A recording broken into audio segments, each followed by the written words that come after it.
podcast. You're here with me, My Guy Monkey, and My Guy Brig again. Hello. Hi. He's here. And as we usually bring you every week now, a topic from your suggestions or something that's in current news and such. Discuss that. One comes in blind, one comes in knowing what we're talking about. So then we have some quick mini reviews, and finally what's coming up. But this week's a little bit different because we both know what the subject is this week because we did some cheating. That's right. Well, the stars aligned, and we both managed to see a movie that, if you've been watching, you know we've been anticipating for a little while. So today we want to talk about Spider-Man: Far From Home. Into the Spider-Verse. The Spider-Verse. We're going to try and keep it spoiler-free from the beginning, do some basic review and discussion on that, and then we're going to go through scene by scene to try and delay any spoilers as close to the end as possible so that you can watch whether you've seen the movie or not. And then obviously we'll let you know when a big spoiler's coming up, so you know if you really want to go in to watch the film a bit more fresh, you can put it on pause and come back to us later. Come back, yeah. So this, what's it about? What's the story? Before we we have to spoil Endgame if we're to talk about this film. So spoilers for Endgame, because this film pretty much starts after the Endgame battle, the very final kind of movie. And the trailer kind of leads on from that, because there's the trailer about Tony Stark not being around anymore. Spoilers for that. And we'll try and talk non-spoiler for this one to start off with. So we're living in the world after the snap, as everyone on the internet calls it. Everyone who's seen the film calls it, but in Spider-Man: Far From Home, they call it something else. I don't know if that's a spoiler or not. It'll be our first spoiler, so I'll give you that one. It's called a blip, right? Basically, it's a blip. We'll discuss that soon, and they do address it, which we'll talk about in spoilers, because I don't want to kind of give anything away. But the trailer talks about, it's a world after Iron Man passed away, and now they kind of are looking for a new Avenger, which is where Spider-Man comes in, and Nick Fury is trying to recruit him for something, but he wants to go on vacation. When we say vacation, actually, Tom Holland's from London, so he's actually coming home. So this is homecoming for him. He's actually closer than he ever was. So he's actually coming home. And it'll be a holiday as well, because vacation doesn't mean anything in England. Exactly. It's not really far from home. It's actually closer than home, is what they should call it. There is those scenes in London, that's in the trailers. He's in Europe as well. That's all in the trailers. And so that's what Nick Fury is trying to recruit him for, something big's about to happen. And we also, in the trailers, we get to see Jake Gyllenhaal play Mysterio, and Jake Gyllenhaal almost played Spider-Man in Sam Raimi's Spider-Man 2. Did you know this? So I didn't know that. So at the end of Spider-Man 1, obviously it became a big film, and I think loads, the huge profit margin and everything. So Tobey Maguire wanted a bigger paycheck. And he complained about having back injuries, and they also delayed the film shooting wise because he was filming Seabiscuit at the same time. So he was angling for a bigger pay, and then they were like, well, we'll just get someone else in because you've got all these injuries, you can't be Spider-Man anymore. So they're looking at Jake Gyllenhaal, who was at the time Kirsten Dunst's current boyfriend. So they were looking to recruit him, and he started training for being Spider-Man as well. Okay. So he hadn't officially signed on, but there's rumors that he would become Spider-Man for Spider-Man 2. But then Tobey Maguire and his team must have gone back must have renegotiated a better contract for him, and then he signed on. So so Jake Gyllenhaal was almost Spider-Man, but now he is Mysterio. It would have kind of damaged their branding if they changed the actor already. That early into the franchise at number 2. Yeah, definitely. That would be a waste of their money. They would have lost money rather than gained it by getting a cheaper actor. So it's a good thing they didn't do that. And they stuck with the man you don't like.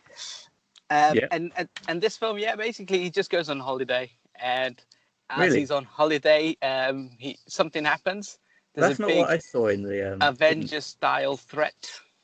I mean, in the trailer, it's mostly you get to see London and all of that, and maybe Europe, but also Mr. Beck says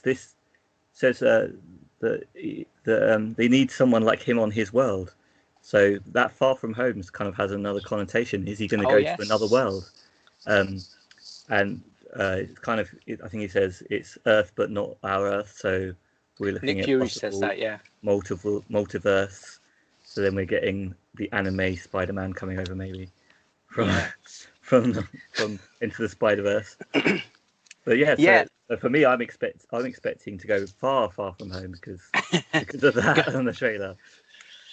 There's two bits. So there's a bit that Nick Fury you said you just brushed up on. He says he's not from our Earth, but we'll talk about that in spoilers as well as to kind of where that actually fits in. But so you're right. I think from the trailers, he's always given us the implication there's a multiverse, and Mysterio's come from a different Earth, and he's come to our Earth, as they kind of referred to it. And it could mean, other Spider-Men, women could appear. It could mean that Spider-Man's going to another universe. He's going to another multiverse, to deal with some big problems.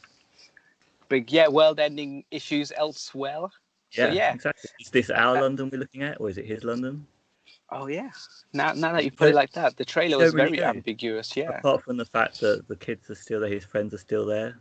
Yes, they are. So did they go with him? It's all left a bit up in the air, I think. Yeah, there's so if we're still in non-spoilers, let's talk about some of the Spider-Man suits that we see in the trailer, right? Oh yeah. So so we've got the traditional, and my favorite is the traditional kind of the red Spider-Man suit, which if he takes a hit or takes a damage, you see scars on it, you see tears on it, and that's the one I like.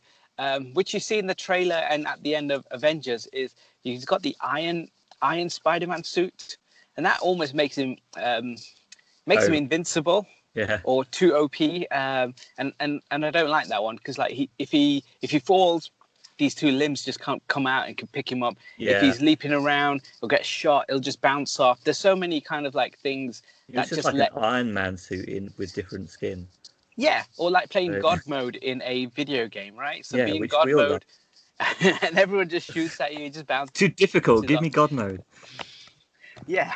And then there's so I didn't like that one. I do like the black one, the stealth one. That's quite a cool one. A bit like a Metal Gear Solid. I would expect someone like Snake to put an outfit on like that, and I quite like that one. But I definitely did not like the Iron. I think that one is fine for Avengers, but for his own film, I think they should go for one of the other two. The stealth one, which looks cool on him, or just the traditional suit which he wears normally, because I want to see him in peril. I want to see that moment where the whole building's collapsed on him and he needs to find that inner strength to do something. The Iron Man suit will just blast it away, and it's very much more Iron Man style, isn't it? Like to be overpowered. So I mean, without going into spoilers, like the suit that he does wear when it is an Iron Man sort of suit, I think over time it ends up more maybe tailored to him and not as overpowered. So hopefully it'll become more Spider-Man-ish. Rather than Iron Man, now that Iron Man is gone. Yeah, less tech. Yeah. For my Spider-Man, I want to see him with less tech. For the black suits, obviously it does look like, you're right. Black suits come in. Stealth, like, is he going to go on some mission? Has he got to steal something? What's going to go on? Exactly. That's what you need Spider-Man to do all that, to do intel for you. You'd be like, look, Spidey, we need to find out this. Yeah, this is where they are. And, you could send him in that outfit. And he's prone to be hit. He's prone to being clumsy and stuff in that outfit. And I think that's what I liked about it. Okay. My next thing is compared to Homecoming. So we compare these two directly. Again, still spoiler free. Do you think this is funnier than Homecoming? Or did you have more laugh out loud moments in this than Homecoming. Do you remember Homecoming? So we're sticking to review, non-spoiler review of the overall movie. Yeah, I mean, it's definitely. I think it's funnier. Yeah, it was definitely light-hearted. It's got some serious things going on, but it's very, very light-hearted, focused on his school life and things like that. What did you think? I think coming off of Endgame, because that's such a serious, darker ending, and then coming into this is more fun, more lighter. So it almost, I forgot how funny Homecoming was, because Homecoming is really funny, but because the last film we would have watched in the franchise was Endgame, so to me this felt even funnier. But maybe it's just because I watched them in sequence, and maybe if I watched Homecoming first and then this one, maybe they might be on par. Yeah, absolutely. But definitely felt this was a lot more. The colors are more vibrant. He attacks and there's battles during the day, which you can see in the trailer, which look amazing. I think the threat level from the first one to this one has increased. And the first one is just tombs. There's maybe 3 action set pieces in that one. This one's got a lot more, and they're bigger in the stuff that's going on without trying. They're challenging him a bit more as well. Yes, a lot more. Pushing him. Okay. Any other more topics before we go into the movies a bit more? No, that's kind of the there's just, I guess, one more last with Homecoming. There was loads of trailers that came out, and I think Homecoming, they showed a lot of information in the trailers, and they almost showed it beat for beat. You have the Avengers fight at the start where they're in that bank vault. Then he will do some stuff, become Spider-Man, and then he's got that big Washington Monument set piece, and then he's got the aeroplane set piece, and that's kind of how they showed you everything.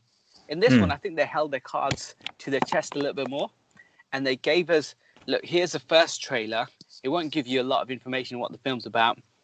And then they give us a second trailer, which had a bit of a misdirect, because now they made us focus on Iron Man, and kind of almost hid things in the trailer, which we may not have picked up on, because we're concentrating on the first bit, which is about Iron Man loss, and he now has to take over the mantle. And I think they did a better job marketing this one than I think they did with the previous one. I think they hid more stuff from the viewers, because I went in, and I definitely think there's huge surprises later on in the film that they didn't just give you, especially with I remember Terminator Genesis, where John Connor turns into he's Skynet, but they show that in the trailer, and I think they ruined the whole film, because I'd love to have seen that just watching the film and then have that reveal happen. And I think there was a lot of stuff in here that they kept to their chest, which was really good. I mean, I think without going into the spoilers, having watched the movie, and I look back at the trailer, there's the cutting of the scenes together is definitely leaving you sort of a bit. It tricks you into the order of things that might happen. It just uses it, but it does it all just to sort of give you a preparation and tell a story that they want you to know that you're coming in fresh from Iron Man being gone, and he's got that question on his mind. The world needs another Iron Man, and how is Spider-Man going to address that? Yeah, and I think and that comes from the starting of the film. It's not really a spoiler where they're having that fundraiser, and he meets Happy Hogan, and he tells him, Nick Fury is trying to contact you, and he's like, you don't ghost Nick Fury, you got to speak to him. And it's like you need to step up, and become the next kind of Iron Man, or that level of kind of person, because at the end of Endgame, spoilers, we've lost a lot of key Marvel Cinematic heroes, and the others have kind of scattered off and doing their own thing. So like Doctor Strange has still got a lot to do in Cosmic Key. Captain Marvel's, I'm sure, fighting world threats universal threats elsewhere, with aliens and stuff. Of course, Iron Man's gone. Cap's now an old man. Black Widow's gone. Hawkeye's living with his family. Thor's with the Guardians, and T'Challa most probably is in Wakanda. He's creating a new Starbucks or something. He's trying to invite people home. So everyone's kind of gone off to do their own things, and there's the reason why Now they need the next person to step up, and this is why kind of like it's almost like a recruitment, but it's not heavily throughout this film. Like in Iron Man 2, it was all about join the Avengers, become an Avenger, and it just became that film became like a shoehorn for all the other films. And that film, it didn't stand alone as well. This one does. Did, yeah. This one does everything right. I think they've learned a lot from the previous films. Very much focused on Spider-Man's character and his development, which is all that, these are things that movies need. They need character development and things like that to actually work as movies on their own. So yeah, definitely.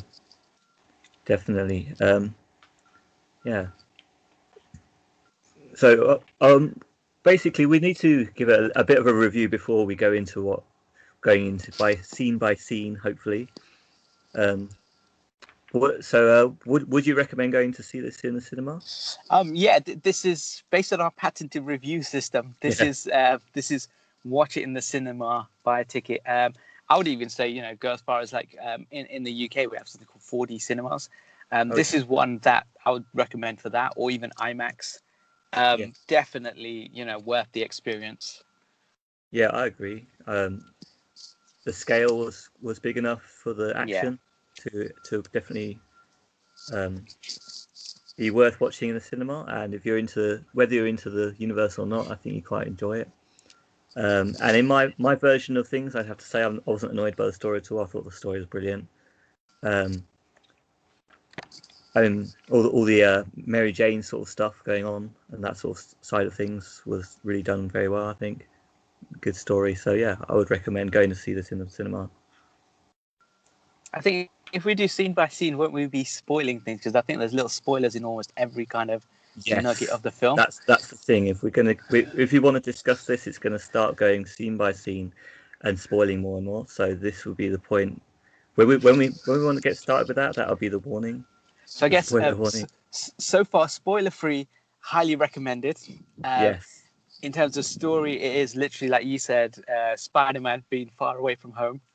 There is a new ally in Quentin Beck. Nick Fury's trying to recruit him, and he's going on a school trip. Yeah. But loads of stuff happens around it, which is kind of spoilery if you haven't seen the film. But great film, and also definitely Mr. worth Beck, watching. Non-spoiler worth. It's just about one of the characters. Mr. Beck does look epic in the trailers. He just looks a guy from the future. It just looks amazing. Like he's total superhero. The outfit's incredible. I was really looking forward to seeing the guy that plays him. Is just perfect. Jake Gyllenhaal. That's the guy. He's just got like a good sense of humor about him. Whilst epic choice, I think. So I was definitely looking forward to seeing him going in. Brilliant. Okay, so spoilers from now on. Right. So yes, the spoilers from this point on. We've had this idea is we want to go through the film and pick up. We both come up with hopefully a list of important information points within the film. We're going to compare and then just go through the movie bit by bit on just basically important plot points and what we might want to talk about those specific things. So that hopefully you won't get any spoilers until much later on. So if you want to stay with us and you haven't seen it yet, you can stay on as long as you're willing to. But each time, and we'll try not to spoil it until further on, until we get to the end. That's the plan, right?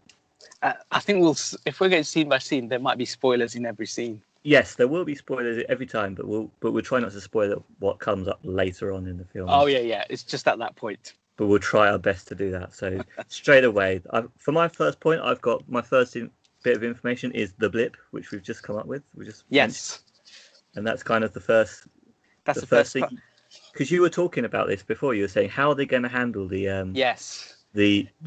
the end of Infinity Wars and Endgame, and for me, I was just thinking, well, they might just brush it over. They can't focus on it because maybe people will come in from not watching, come in fresh and want to see a movie on its own. But you were like, oh, they've got to deal with it. So they have to, yeah. What did you think of it? What did they do with it? First of all, you can tell us. Okay, so this is a spoiler, right? So yes, the blip. what I read recently is Kevin Feige confirmed that the snap, as all fans and I think everyone refers to it, was never referred to in the films. So even when Avengers Endgame is happening and they're talking about the 5-year gap, they never once in the film refer to it as a snap. They don't refer to it in newspaper articles, in kind of footage around. So when they actually first time said blimp, that's kind of how you would perceive it. If you lived in the real world and that just happened around you and then you just came back, you'd be like, okay, so what just happened? And there's no one around to explain it. You just start making up your own kind of connotations of what it was. So they refer to it as the blip, or the 5-year blip, should we say. And the way they handle it in school, again, like we said, this is a spoiler because some kids have graduated. Some kids who are younger have grown up. Adults obviously have aged, if they weren't part of the blip. So if you were, it seems Tom Holland, MJ, Ned, Ravioli, and a bunch of students all disappeared, and they've all come back to school. But they have to start the whole academic year again as well, which is quite interesting. They even addressed that bit, that even though they're halfway through the year, they have to start again. So I guess, if you were in a school, if you're in a classroom of about 10 students, now you've got 20 students. So you understood it then? Because it kind of confused me because, did you understand it? Yeah, because they put that picture up of that kid and look how handsome he grew up in 5 years. The thing that confused me, though, is that Spider-Man is back. Yes. He was one of the people that was turned to ash. Yes, he was. Spoilers, Infinity was. But now he's back. He's normal age, right? Yep. So he hasn't aged. That's right. But then they explain that in Endgame. People that stayed behind then got older. Yep. Yes. So in Endgame, if you remember when Ant-Man came out of the car for the first time, he went to see his daughter. His daughter's now a teen. She aged 5 years because she wasn't affected by the snap, while he was in the quantum realm the whole time, and he didn't age. Okay, so Paul Rudd never ages anyway. He's a beautiful. So there's a key character called Brad, which is mentioned straight away as being he now looks 5 years older. He is aged 5 years, and all the girls fancy him and stuff. Oh, of course they do. Did you see that hair? But he's still in the same class. Yeah. Does that mean that he's been the one that's been alive all this time? That's right. Yes. But then he's had those 5 years removed from him. No. He has 5 years of education, growth behind him. Why is he back in school with Peter Parker then? Because he hasn't finished school yet. So if you take secondary school in the UK, you start secondary school at the age of 11. You finish at the age of 16, right? So that's 5 years. Now, depending on when the blimp happens, if you just about to start secondary school, you're in your final year now because it's been 5 years. But if you were midway through secondary school, you've graduated, you're off to doing A-levels or you're off to university. You carry on. Your trajectory doesn't stop. So he was a young kid and he may have been 12. 5 years later, he's 17. So what we're saying is Brad was 12 when it happened. Yeah, that's just a guess, And now he's the same age as the rest of them. Yeah, that whole area confused me a little bit. It seemed kind of backwards. Because obviously people blip back into like the same room they were in, which was quite comical and stuff like that. But there was something a bit off about it. But it does, it sets up the whole idea for the movie. Because even one of the kids says, "My brother was younger than me. Now he's older than me." Yeah, no. So his brother has grown for 5 years, non-stop, and he's just had a normal life. Well, it's normal-ish, while he's obviously been disintegrated and he's come back to life. So he now restarts his life 5 years later. So everything has moved on planet Earth in that 5 years. I think for me, because I guess I understood Endgame and I understood what had happened when they showed me Ant-Man going back to his daughter, for me to understand what's happened in this film. But I think the way they addressed it, where they had the news team, there's two kids. Yeah, they sort of told you straight off. Yeah, and I think to me that's perfect. No other additional explanation needed. But I think for yourself, you need a bit more hand-holding to explain what the. But I thought when they put the picture, when they put the picture up of that little kid and look at him now, I thought that was enough to explain what happened. I think it was the Brad thing because I kind of thought Brad was already in Peter's class. That was my problem. Oh, so you thought they held him back 5 years? He just looks 5 years. Like, what did they do with 5 years? Did they merge those 5 years and sort of everyone blipped back to the same time, or what happened? I don't know. No, so if he was 17, if there's someone in Peter's class who was 17, and that's when it blipped, then obviously that person is now 22 because it's 5 years. So I get it. You know, okay. So, yeah, spoiler. It starts off with a spoiler for Endgame anyway, because straight away we have the Iron Man stuff.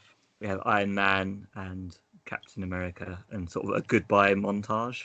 Yeah. Which I was thinking, oh, please let this be a montage in world, because like, why would you start off like this? And yeah, it turns out it is. It's obviously it's that news show with yes, it is. Yeah. Kids. We learn about the blip and everything. Yeah. What's the next information point you've got? Important thing then from there. It seems like Happy Hogan and Aunt May are getting on a little bit too well, right? Yes. So yeah, definitely. I've got Spider-Man is back in the public eye. Yes. So we see that he's there. He's talking on stage, and then we get to see Aunt May and Happy Hogan. I always get his name. John Favreau. Yeah. Doing a bit of flirting. So that's big news. Yeah. That is, I mean, they're getting along really well. It's creeping Peter out a little bit.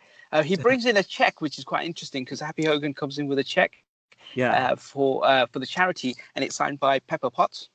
Oh, so, obviously, in this universe, she's still alive. She's got a kid. Of course, Iron Man or Tony Stark has passed away. So, yeah, it's signed by her, which was quite a cool little thing. That was nice. Interesting to hear from Pepper Potts, yeah. But she did star in this film. I mean, if you've seen Chef, the TV show with Jon Favreau, the first episode, it's got Gwyneth Paltrow. I think it's on everywhere. And he's just talking to her about Homecoming. He goes, we were together in Homecoming in the Spider-Man film. And she doesn't remember even starring in the film. But this way, got as good a memory as me. They just literally have her signature on the bottom.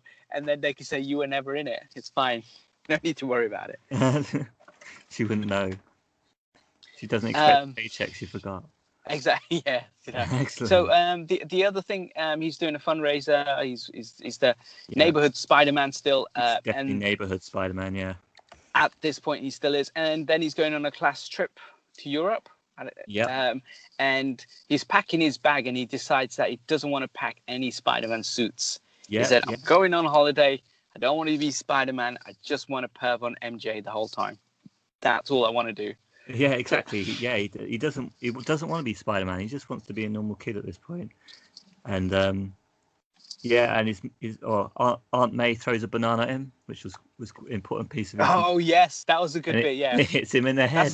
That's a spoiler for he doesn't really have real spider sense yet. They call it something else, which is quite funny. Well, yes. I mean, it hits him in the head, and he's like, "Oh yeah, I've got spider senses, but I'm stressed thinking about other stuff, so I'm not using them." So that's a bit of information that's interesting, whether he's going to be using his things or not, or if it's going to be a problem for him. Well, if he's concentrating on something else, it seems like he can't distinguish between two things maybe yet. Yeah. So maybe he's not fully aware of all of his powers yet. So I think he's just learning this little tingle that he gets. Yeah. It's a Peter tingle. Yes, it is. It's just a Peter tingle. Yeah. So then they get on the plane. Is the next bit I want to talk about. And Ned. Hold on. No, what about the plan first of all? What's the plan? He's got a plan. He's got a big plan for his whole trip. And to hook up with MJ. Based around hooking up with MJ in Venice and on the Eiffel Tower. That's right, yeah. It's kind of got an overarching picture of what's going on. Yeah, so we get an idea of where we might go. And his best friend just wants to rock it single. Yeah, he's like, there's so many like European chicks out there. We'll score. Yeah. And Ned.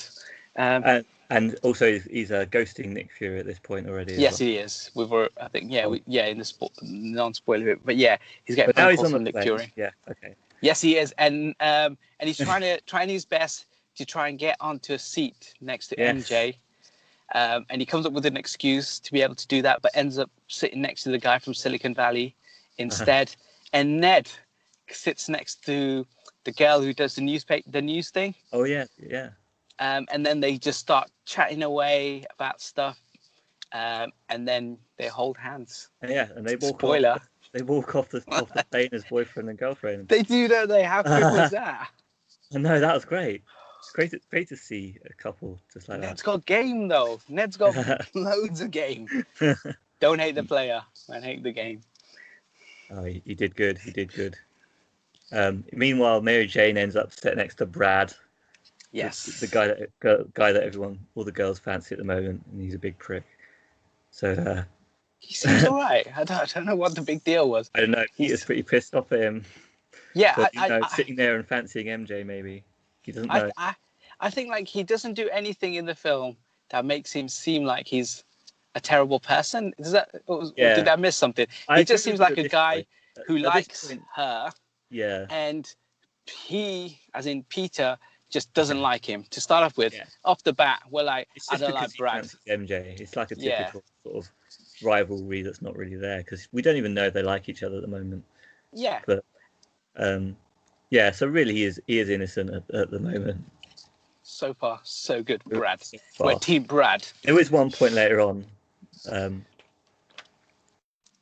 he does say something. You think, oh yeah, maybe he is trying to push his way in there a bit. Now it's Team Brad at this point. Yeah, you're all Team Brad at the moment. Yeah, because I thought, Peter, you've got this beautiful girl from last film. Yeah. She may have transferred because of her dad, but why don't you keep in touch with her? Like, she's far from home.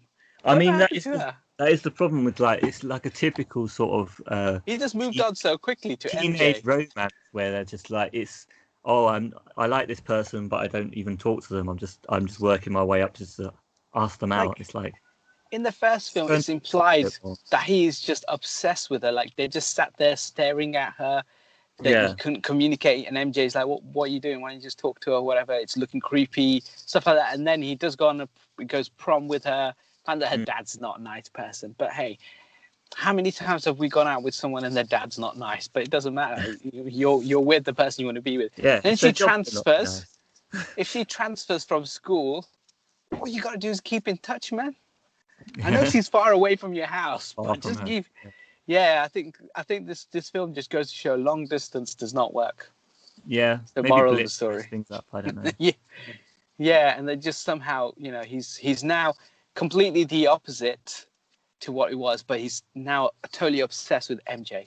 Yeah. They didn't even have that much interaction in the first film. No, that was my thing. Yeah, I mean, they haven't really showed that she's. It looks like they're friends, but because of this whole deal he's got going on, we don't really see any of it. So it does seem like he's just perving on her, and it seems like his he just fancies her, and he's just sitting over there, moody about it and stuff. So. And it seems accelerated because I don't know the time difference between Homecoming, going to war in Infinity War, Endgame in it, and now starting a new academic year. Is that long enough for him to get over his first love and then start super perving on the next girl? I don't know. Maybe it is. Maybe that age. Right. It does seem like this movie's gone straight on from there, and then it's almost like it's added those 5 years in that weren't there for him. So and that's why I started off as Team Brad. I was like, you know what, Brad seems like a cool dude. She wants to hang with Brad. Like that's it. It's fine. If she wants to hang with you, it doesn't look like she does want to hang with either of them. But at this point, though, it's just like she's just there and things keep happening around her. Yeah, I guess you're right. Because the plane journey, as we said, Ned comes out trumps. He's somehow pulled, and then Peter goes, "What happened to our Pat?" And he goes, "No, it's he just makes up something." But yeah, so Ned's pulled early on in the film, and now he's got a love interest, which is cute. And it's sometimes you watch stuff like that, and it's kind of like, oh, I don't like that, but it's actually their chemistry is good between the two of them, and it's funny their relationship. And I watched it and I think, oh, that's super cute the way that's all happened. Yeah, his personality there, the way he's just kind of happy with it, and he's like, he's kind of just so cool and chill with it, and like, it's completely normal and it's fine, and we're gonna get on with it. And suddenly he knows everything compared to Peter. It's like, I've become a man overnight. Yes. Well, over a plane journey, I held hands. That was all funny stuff. They land at their first destination, and that's the time when Nick Fury tries to recruit him, because he turns up to his hotel room, doesn't he? And he shoots Ned with the trank. I mean, we're missing a action scene first, though. That's what I was thinking. Did that happen first, or did that happen afterwards? That's why we're doing it this way, so because we're both going to miss things, and we have to keep tracking back. We'll hopefully both remember different things, and hopefully together we'll remember the movie. So this is Venice. He gets his hotel room, and he goes out to buy the flower thing for MJ. That's it, yeah. And that's when, and then he sees. And he gets his tingle. Then he gets his ding. Then he's with MJ and that lot, and then stuff goes on with Mr. Beck turning up and the elemental. I think this one's a water elemental, which is in Venice. Yeah. Which is quite sensible. And then he has to get rid of everyone and try to help. He tries to help out Mr. Beck with his Spider-Man powers, but no suit, because he's found out on the plane that Aunt May has packed his suit, but he's left it at the hotel. Yes. So yeah, I mean, we've got an action scene. Incredible. He tries to hold up a tower and stuff with his Spidey powers, even without any suit. I think this action sequence was brilliant. I loved it. There's 4 elements. There's earth, wind, fire, water. This is water. Yeah. And this whole, and I think they picked the elements, and then they pick locations where they could best be suited. And I think Venice, you always think about the gondolas and you think about the water, and it was amazing action sequence. I mean, nothing in Homecoming came close to just this one action sequence. There's more to come, but it was so well done. The whole battle between him, the elementals, water element, but also Mysterio coming in there and helping out. All of that looks amazing, and it was really well done. I really liked it. There's some funny bits in there. The bell is ringing, and he's trying to hold the building up, and that's what you want to see Spider-Man in. Kind of like, he can't do it all, and he's trying to hold up these 2 buildings. Like, he's strong, but he can't do it all by himself, and he always he will mess up, or he'll make mistakes, and that's why I don't like the Iron Spider-Man suit. I want him to make these mistakes. I want him to learn from that. I want him to become a better person, because it's not all so easy for him. Yeah, he's got to have weaknesses, and he's got to have challenges, which he definitely had, trying to do everything without his mask on or suit on, trying to help out. And then, of course, after that, everyone has seen Mr. Beck on the news. Yes. And they name him Mysterio because... That's it, the news did. The news called him Mysterio, which just meant mysterious in the European language. And as you say, Nick Fury turns up. So yeah, that's an information point. Yes, so again, so Nick Fury turns up, shoots Ned. That's in the trailer, though. Ned just then kind of zaps off, and then he recruits him and tries to explain who Mysterio is, or Quentin Beck. And that he's come from another Earth, and these are these elements that we're fighting against. And Peter Parker's just like, look, I want nothing to do with the Avengers. I'm a young kid. I just want to go out, enjoy my holiday. I just want to be me. I'm going to do me. You guys do you. And he's not interested. How cool is Mysterio, though, at this point? He's just like, yeah, man, just call me Mysterio. Since your friends named me, that's so cool. Yeah, I'll do that. He's like the coolest uncle. Like, he's literally just straight away. He's like, yeah, I'm on Peter's side. Peter's smart. And I think there's a bit later on, which is a spoiler, where I talk about that relationship, and I think that's a key point about these two is Iron Man's gone, and there's a void, and there's a bit later on that void, you can see that void that he needs. So with Peter Parker, no spoiler there. He's not had his parents around. Uncle Ben was around for a short time, but he's not around now. He then had Tony Stark come and help him and excel him into becoming Spider-Man. Now he's not around, and so he's always needed that, or always wanted a father figure, or a mentor or mentee situation. And I think during these films they really show that really well. And normally in Spider-Man previous movies, you don't see him yearning for that as much. But here it's clear that that's what he wants. He doesn't want to do these things by himself. He still needs that guidance, and he still wants that from someone. And he needs to rely on someone to help him. Yeah, I mean, even in the trailer, we get to see him sit down with Mysterio and sort of have a chat like he might have done with Iron Man. So we kind of have that already coming up at some point. And yeah, I guess he straight away sees in Mysterio someone he can talk to. But yeah, as you say, the main conflict for him is that he doesn't want to be involved. He just wants to tell Mary Jane that he likes her. He wants to go on holiday. He just wants to go to Eiffel Tower. I mean, give her a treat. Yes. Give her a present.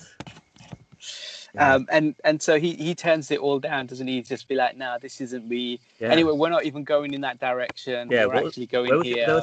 They wanted him to go to fight they wanted him to fight fire elemental in another place. Where was it? Yeah. Berlin? I think so. And he says no. He says no.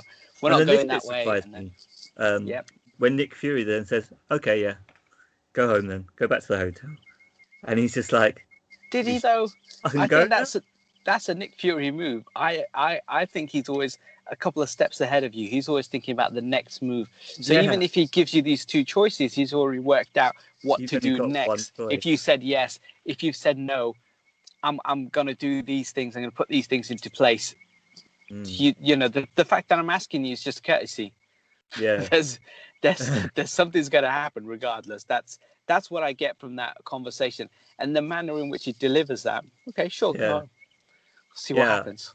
I remember my feelings about it changing so constantly as he was saying that, because it's just like, he won't let him just go home. Oh, he's letting him go home. Okay, what's going on when he lets him go home? Yeah. And then straight away, as you say, he gets back to the hotel. They're about to go in the morning, and then what's going on? Nick Fury is, just hijacked the holiday from then onwards, and he sent them on a different trajectory, given them plush hotel as well. Yeah, it turns out that Nick Fury had sent them into Venice in the first place as well. Yeah. It's just the whole thing is planned by blooming Nick Fury. Exactly. He won't let him have his holiday. Of course not. Why would he? It's Nick Fury. You think he goes on holiday? You think he's sat there with Miss Hill just be like sipping on pina coladas? No, he's always working on the beach. Always working. Always working. So he literally he hijacks Spider-Man's trip. As we find out, he hijacks it from this point, but he's really done it the whole time. He's been pulling the strings. Just kind of calling Spider-Man and trying to recruit him was all just kind of a hoax. He always knew Spider-Man's going to be there, and if he is a true kind of superhero Avenger, regardless of him being in or out, he will help. Yeah, and that's what he does. In the first kind of, he doesn't expect the elemental, the things to come up, and what does he do? His natural instincts help people, help the situation, and that's when Nick Fury brought him in. Just thought, you know what, we're going to get you into this situation regardless of you wanting to be here, and then we'll see what happens. And Spider-Man does what Spider-Man does. Yeah, that's a great summary of Spider-Man's character, actually. He just does want to help. He wants to save people. Yeah. I think that's brilliant. Yeah. So they get him on the bus. Yes. What's the next? I mean. Oh no, he's got the glasses. So exactly, he gets the glasses. That's a plot point again. Spoiler. So he puts on these sunglasses, or these Tony Stark Enterprise glasses, which enables him to do everything he wants. He's got the entire Earth's defenses and space satellites and everything in his power now. And then halfway in during the through the bus journey, he decides to try and use it to kill Brad. To kill Brad. That's what I mean. Like, I'm Team Brad. Like, Brad didn't do nothing to you yet. He tried to blackmail him though. So this is the point where Brad tries to blackmail Peter Parker by getting a picture of him to try and get one up on him against Mary Jane. So he then calls a drone strike on him. That's an accident. It's not tit for tat, is it? Did you not watch the movie? It's not tit for tat. He could have just been like, you know what? I've got these glasses. The glasses are asking who's the target, and he's just like, I'm not trying to tell you the target. I'm trying to say that he's got a photo on his phone. I want you to delete it. But then it's just like, who's the target? Who's the target? Like, well, obviously it's Brad that's the target. And then the drones come to kill Brad. No, I think he over-exaggerated. I feel I'm still a Team Brad. You think Brad's the good guy. Peter Parker's the bad guy. Peter Parker kind of knew what target meant. Oh, of course he did. He's been wearing Iron Tech for quite a while when now. the drone came to kill, that would probably could have possibly taken down the whole bus, he thought, "Oh, I better do something to stop it." Yes. You don't think he was thinking, "Oh, I better save Brad's life"? Actually, no, he's thinking, "Oh, he's going to take out the whole bus and he's going to kill Mary MJ. Jane might get hurt. Oh. Yeah, exactly. That's what he's thinking because she sat next to him. What if one of those drones shoots something and debris or something ricochets and hits MJ? I think Peter Parker's horny. That's all it is. As a child, as kind of his kid-like adventures, I'm on Team Brad. Look, he popped into the toilets and your pants were down. It was just unfortunate. He took a picture. That's all it was. I mean, he did catch him with his pants down. It wasn't like Brad put him in that position. Brad didn't take him to the toilet, put his pants down, and goes, "Look, stand." Take a picture though, and threatened to send it to Mary Jane straight away. That was uncool, dude. But that's a drone strike. That's him. That's him taking full advantage of getting what he wants. That's dirty. That's playing dirty. Well, yeah, I guess both Bros of them before hoes. You can't do that. But he's not a bro. That's the whole point. He's not your bro. True. And now he's got these glasses which he can do all sorts of cool stuff with if he needs them. They turn up to the next place, and is this where they go to the opera that night? Yeah. I think opera is a good point for me because I've got a piece of information here. Is Mary Jane wants to sit next to Peter, which I think is a big piece of information. Yes, it is. Because before then we're just sort of guessing whether she cares or not. It seems like she's not interested in Brad, but this is the point where she's actually showing interest in Peter, which is nice. But he's then, I've got to get away though. So then he's got to lie to her and just he has to bunk off now. He's got to save the world. Save the world against Lava Man or Fire Dude.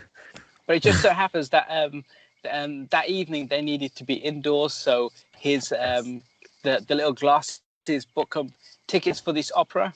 Yes, and they got seats near the front or the middle somewhere, and so the whole class is going to be there, so they'll all be safe because they'll be indoors and out of the way. That was the whole plan. Worried about his friends. That's another key thing from Spider-Man. The character we've always known is that his friends end up in danger, or often with superheroes, their friends and their loved ones end up in danger. So it's just like, we've got to get them safe. Yeah. You can't put them in harm's way all the time. But then they just come up running after. They do. Who's going to sit in an opera for 4 hours, right? Yeah, screw the opera. Let's all leave and go chase after Peter. So they all leave, and then again another incredible fight sequence. Yes. That fire element is amazing as well. And then I think, is this the one Mysterio goes into him and sucks in the elemental? Yeah, dived into him in the end. Yeah, and then just sucks it in, and then he's gone. Well, Ned is on the a Ferris wheel. With his girlfriend. With his girl. Danger's way. Yeah, I mean that whole fight though, there was something uneventful about it.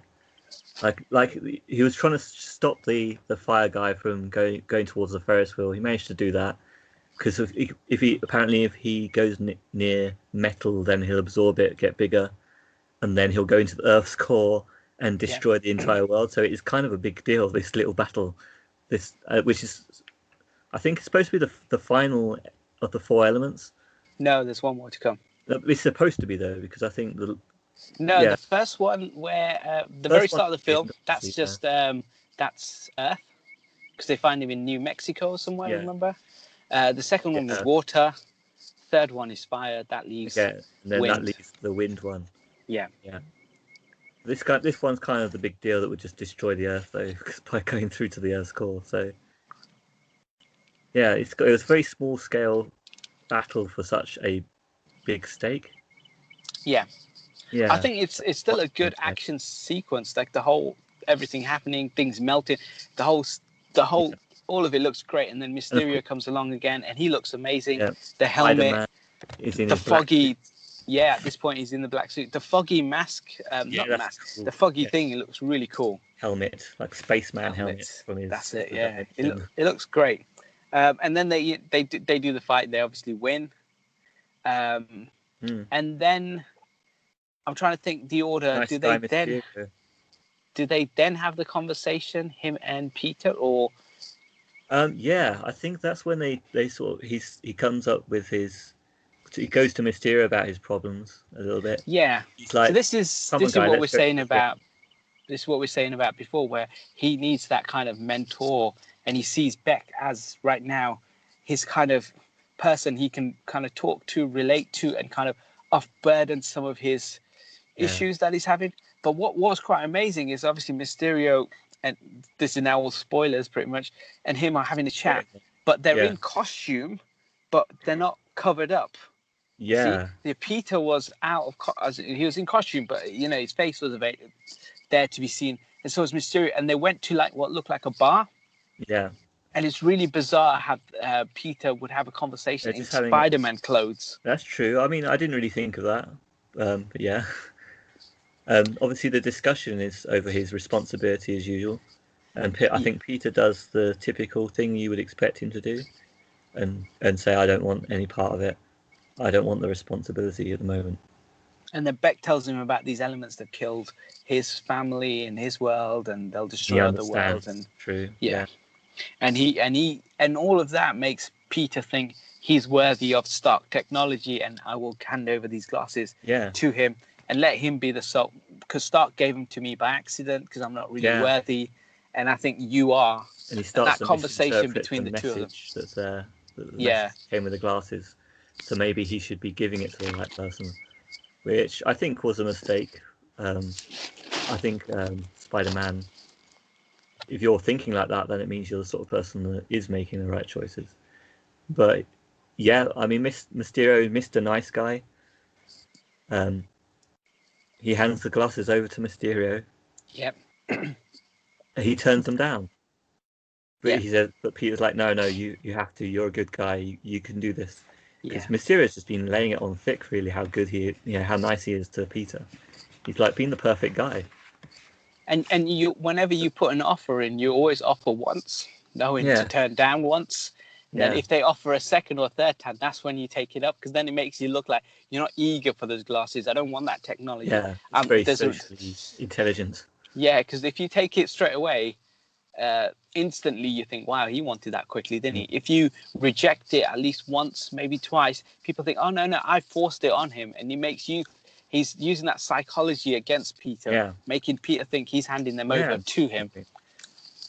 Well, this is the point we come up with spoilers ahead. Some even bigger spoilers now.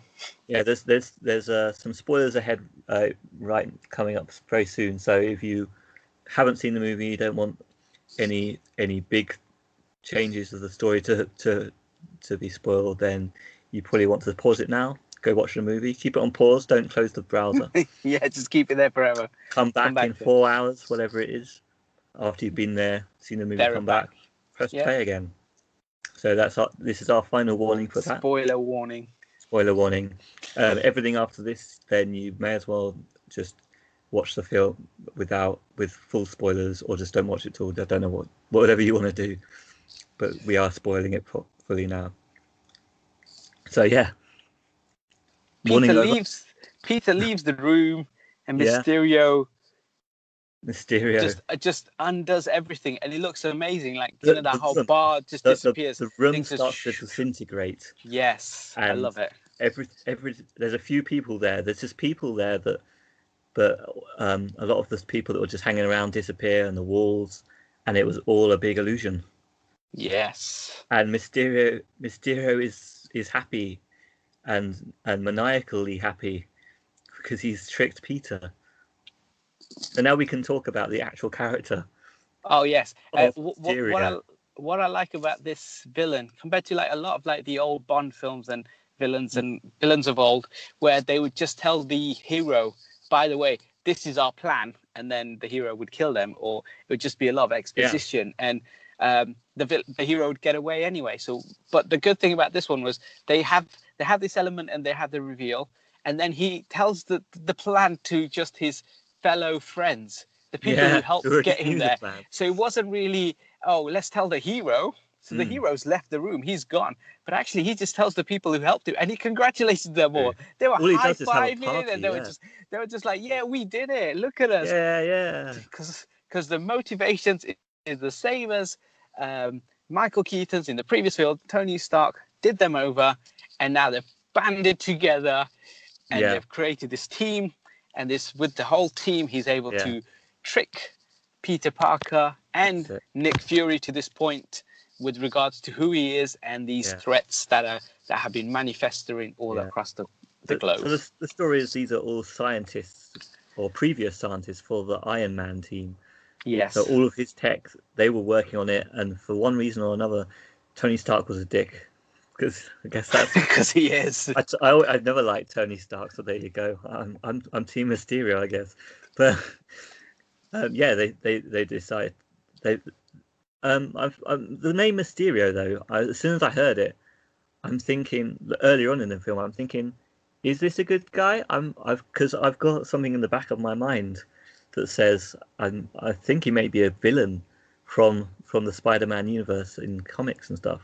Yeah, from the cartoons and from the comics, he's always been a villain. So the way that they did the trailers was to portray him as the good guy, like he's helping out. And they called him Mr. Beck. And he's from a alternative or multiverse. So the way you get around the fanboy crying out at you, no, he's a villain, is by saying he's from a alternative timeline. Yeah. So in a different world, in a different alternative world, he could be a hero in that one. He could be the good guy, yeah. And then he's coming to our world to help us out as the good Mysterio. Now there could be a Mysterio on another timeline who's a bad guy. Yeah. So there is no ripple in time in this film. But there is no multiverse. There is no multiverse yet. No, there may be, but it's literally just Mysterio has been on our planet, on our Earth, and Tony Stark's just done him over and his team. And they show you clips from the original Iron Man. They show you clips from Captain America: Winter Soldier or Civil War, I think it is. Civil War, where involved. Yeah, and they show you where they sat and what they created for Tony. Yeah, I mean the difference for this Mysterio as well is that he's got a whole team behind him at the moment. Yeah. Whereas Mysterio traditionally is his own character. I think. And he works. Yeah, he kind of works alone-ish. Traditionally, he was a Hollywood actor, the failed actor, who then that's why he does all the acting. Obviously, he plays a part in this movie, being an actor as Mr. Beck from another dimension. Yes, and that plays a part later on in the film as well. Yeah, and is it in Times Square? And is it in this scene where he says people will believe anything? I think so. Because I think he says it something later on as well. So he does say it twice, but there's a sort of reference, I think, to like almost like Endgame and Infinity War. We've had so much going on where there's so much to have to believe in, and he's like, well, people believe in anything now. He's almost like downgrading Endgame. He's dissing Endgame. Like, calm down, guys. Let's get this series grounded again. No, I think it's more to do with what the final bit is going to be all about. I think that's why he says it here. He plants the seed, which we'll talk about in post credits, and I think it comes into light in the last bit where he says people will believe anything, and then there's a cool end credit scene where I think there's a payoff. And I think that's what he might be referring to. Yeah, that too. But also, I had that feel that there was that, and also the feel that. But yeah, we can discuss it again later because it will come up again. But it's like, it's very timely in this sort of the climate that we're living in as well in reality, where it's all about fake news and such. Yes. But yeah, we'll get back to that later. So right now, what's your next information point? Had been tricked. I think then MJ finds out about him and MJ work out what's going on. Oh yeah. So MJ says yes to going out with Peter. Yes. MJ works out that Peter is Spider-Man. Yep. They get that piece of tech. She's got that bit of tech, the hologram tech. And as you say, that's when they figure it out. Yeah. And then they talk about he obviously Peter tells everyone, his whole classmates, everyone, about everything to do with him. And what I like is he's told all these people it's the next Mysterio scene, which isn't really which is Mysterio at his best, I think. The bit where him and Nick Fury are then being chased by Mysterio, and Nick Fury gets gets beaten up a little bit, and then Nick Fury shoots Mysterio, and they stand over him, and they're having the conversation about who else knows and all that stuff. And then Mysterio does the old hologram in a hologram thing. Yeah, so was Spider-Man has gone off or Peter Parker, Spider-Man, has gone off at this point to warn Nick Fury about what's going on. That's right. And yeah, he ends up being lured into a trap by Mysterio. And I think that's really cool. And that was a really cool scene, yeah. All that. Suddenly he's in a world of illusion and where nothing can be trusted. And I think it's stuff like that. That's what makes Mysterio so cool, where he could just he could do anything he wants and just project anything. And what a better way to do that than to use Nick Fury in that manner, where he then attacks him and makes it seem like there's something going on, and then at the end, he takes a dive, and you think it's all safe, and you think it's all good. No, I didn't think so. it was for me. It was a bit obvious. It's like, come on, you're being tricked again, Spider-Man. But if Nick Fury straight away is asking you, who knows, you need to say, I know, I don't know, no one else knows. It's just me. It's none of the Peter tingle happens throughout this bit. That's the thing. Tingle, yeah. He's not tingling away. He's not practicing tingling, and all of that happens, and I think that was really cool. And then Mysterio fights the final elemental, and this time it's Earth, and this is in London, and this is wind. Okay, yeah. And they can control more than just that. Yeah, because now he's got control. Now he's got the glasses. Yeah, so he's got drones as well. Satellites. Turns out all of his illusions were done using drones that could fire real weapons and also project the thing at the same time. But now he's got access to millions of them because he's got the whole Iron Man grid of drones, so which also be bigger, which also come handily with holographic technology on every single drone. But that's probably a hole in the plot, but we'll forget about that. So he's gone off to attack London. All the kids are now in London, coincidentally. I don't know. I think that's just their next stop. Yeah, trip. It wasn't supposed to be. It was supposed to be Paris, but they end up going to London. Well, he wants to come home, Tom Holland. He lives in Holland. Maybe because he makes a phone call to Happy Hogan, remember? Yeah. And he says, "I need your help," and then he designs a suit. While he's in, Spider-Man designs a brand new. Well, Peter Parker designs a brand new Spider-Man suit, which is quite cool. Like that's the point. That's quite an important point. That's where he kind of goes from not wanting to be Iron Man to being, okay, I need to get my shit together now. Because Hogan, what is that his name? Happy Hogan. Happy Hogan. Says to him, like, Spider-Man is all confused and he's like, I can't be Iron Man, I'm a mess. And then he says to him, Iron Man was always like this as well. He was a mess. Yeah. Things aren't straightforward. You've got no tech now. Well, he has, it turns out, but you've got no tech, you've got nothing, and your friends are in danger. What are you going to do about it? Exactly. And that's when, he's like, okay, I'll make a super suit again. But, but he goes and that's right. I'm going to say Brad puts it all together, and starts to take control of the situation again. Yeah. And flies into London. Literally, yeah. It just whizzes down. He literally does a drop. So by now we've got Mysterio has created a massive, what is it, air elemental? It's air, yeah. And it is huge. It's over London Bridge, Tower Bridge sort of thing, and it's towering over the city. And Spider-Man does a massive drop straight through. He's got a plan now as well. He's gonna remember to use his spider senses, his tingle, and 2, he's gonna try and get inside the illusion and take down drones. Yeah. So what do you think of this scene? Because this is coming to sort of the big action now. Yeah. So I think it's ramped scale up and action well. Is a thing for you. Yeah, I think the first one where the water was great. I think fire. I enjoyed fire, not as much as water. And then this one, I think they ramped it up. So it's a bit like the traditional comedian comes out with his second best joke first, and then ends with his best joke last. And I think they saved the last bit till the end. And I think this whole action sequence was bigger. The drones, you felt there was more danger as well, because you see people running around in London. Happy Hogan's there. They blow up the plane. They're getting attacked by drones. They head towards Mary Jane and the kids are also targeted by now. Yeah, and it always seems like everyone can just go to the Tower of London because that's just the way it is. All the doors are open because we leave everything. Well protected. Yeah, we don't protect our stuff, and you can just run in there, and then you can close the door, which is supposed to be. Fury and all that stuff. They can open everything. They gave them tickets to it. They just give them tickets to anything.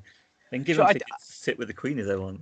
I bet, but it was quite cool seeing the guards with their little guns shooting the drones down. That was quite a cool little nod as well. What you expect. Every time you see a traditional London guard with their big hat and in red, you just see them standing. You don't expect to see them with machine guns shooting drones. Yeah, that was cool. They do not break character for anything. And they're attacking. So that's why I think they ramped up the peril. I think that the threat. Yeah.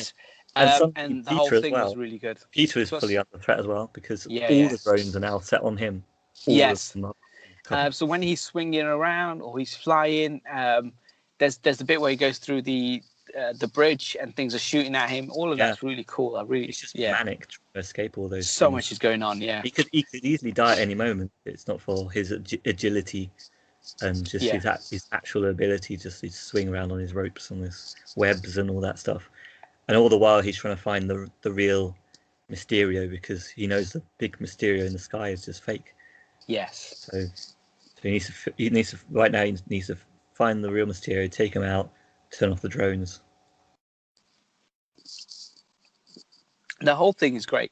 Yeah. I loved it all. Me too, and then there's the moment when they finally meet Mysterio and they have the conversation, which you at first you just kind of watch. And you just kind of it plays out the way it does, and he beats Mysterio, and he gets the glasses and he turns down the drone strike. To get it. And the way it's done, I think it's really clever because some of that stuff is used later on, and I think it's smart because what he says and what he does is actually used against him later on, which is really clever, which you don't. I don't think I picked up on the first time watching it. I'll have to watch it a second time because there's two big spoilers right at the very end, which almost makes me want to watch the film a second time purely to try and see if I can work out where these things happen. I mean, he does say what you're talking about. Yeah, we'll get to that bit, but he does say those words. And he's just trying to call off the drone strike, basically. Even then, once he's had drones faced at him. And he's used his spidey senses to get all the way through these drones that are giving him an illusion all around him, so he can't see them.